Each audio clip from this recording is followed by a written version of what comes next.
కాకినాడ దేవాలయం వీధిలో గల శ్రీ బాలా త్రిపుర సుందరి సమేత శ్రీ భీమేశ్వర స్వామి వారి ఆలయంలో వేలు గురుస్వామి వారి ఆధ్వర్యంలో గురుస్వాములు కృష్ణకుమార్, మెహర్, సురేష్, కొటికలపూడి రాంబాబుల పర్యవేక్షణలో సుమారు 320 మంది అయ్యప్ప స్వామి భక్తులు 41 రోజులు దీక్షలు పూర్తి చేసి ఇరుముళ్ళు కట్టుకొని స్వామి కొండకు దర్శనానికి బయలుదేరారు.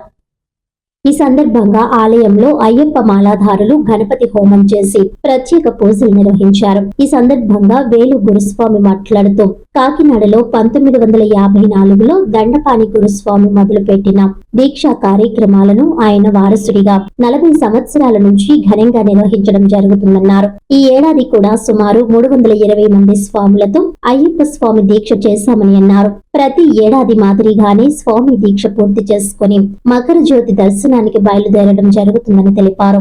అయ్యప్ప స్వామి వారి కృప ప్రజలందరిపై ఉండాలని ఆకాంక్షించారు. అనంతరం పెద్ద శివాలయం నుండి జ్యోతుల మార్కెట్, సూర్యనారాయణపురం మీదుగా అయ్యప్ప స్వామి మాలాధారులు కుటుంబ సభ్యులతో కలిసి మేళ తాళాలతో భారీ ఊరేగింపుగా పోర్ట్ రైల్వే స్టేషన్ కి చేరుకుని శబరిమల యాత్రకు బయలుదేరి వెళ్లారు. ఈ కార్యక్రమంలో అధిక సంఖ్యలో అయ్యప్ప స్వాములు, వారి కుటుంబ సభ్యులు తదితరులు పాల్గొన్నారు.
శరణమయ్యప్ప.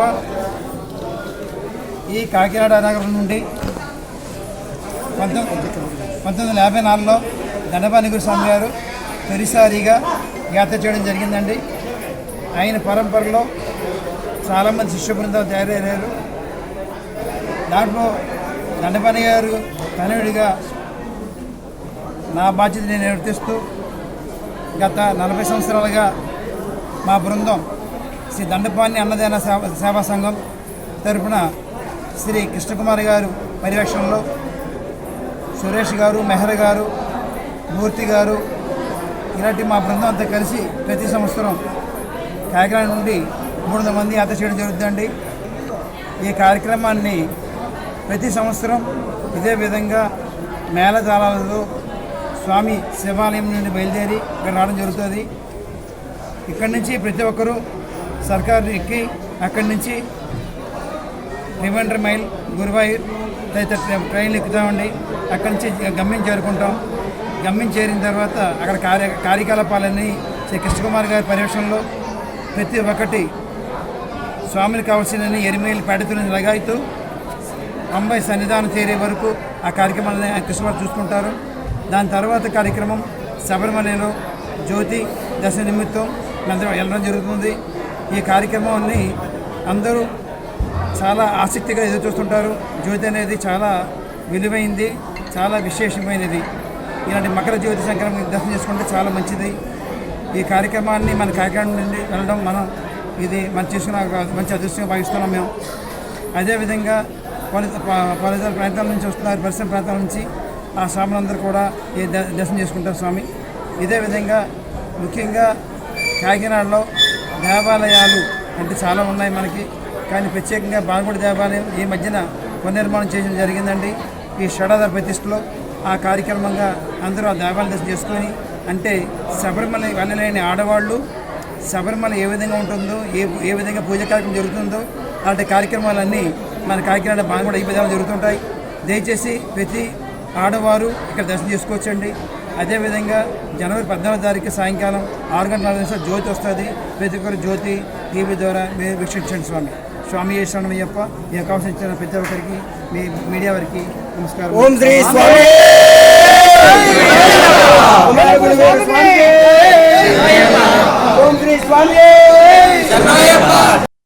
వార్తలను ముఖ్యాంశాలు మరోసారి.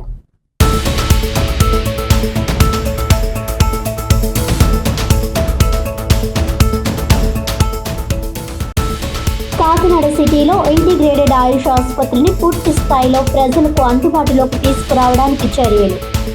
City MLA Vanamadi Kondababu.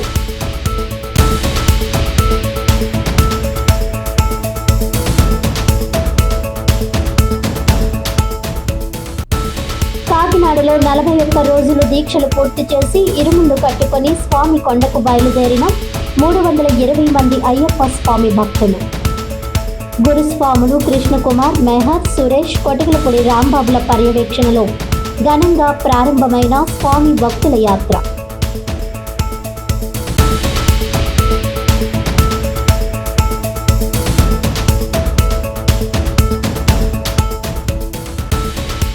Kakinada smart city కార్యాలయంలో ఘనంగా సంక్రాంతి వేడుకలు. భారతీయ సంస్కృతి సాంప్రదాయాలు ప్రతిబింబించే మహత్తర పండుగ సంక్రాంతి అన్న కమిషనర్ ఎంవివి సత్యనారాయణ.